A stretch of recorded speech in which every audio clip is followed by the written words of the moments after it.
بسم اللہ الرحمن الرحیم۔ سیدنا طارق بن عشیم رضی اللہ تعالی عنہ سے مروی ہے کہ نبی کریم صلی اللہ علیہ وآلہ وسلم نے لوگوں کے بارے میں فرمایا، جو آدمی اللہ تعالیٰ کو یکتا و یگانہ قرار دے گا اور اللہ تعالیٰ کے علاوہ جن کی پوجا پاٹ کی جاتی ہے ان سب کا انکار کر دے گا تو اللہ تعالیٰ اس کے مال اور خون کو حرام قرار دے گا اور اس کا حساب اللہ تعالیٰ پر ہوگا۔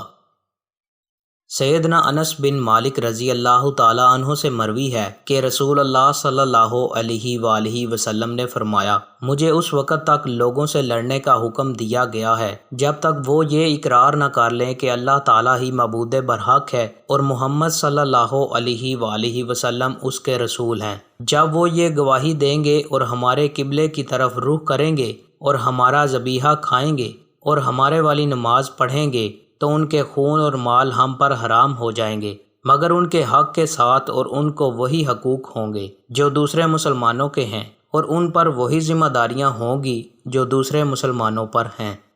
دوستوں، مزید اچھی ویڈیوز کے لیے چینل کو سبسکرائب لازمی کریں۔ بہت شکریہ۔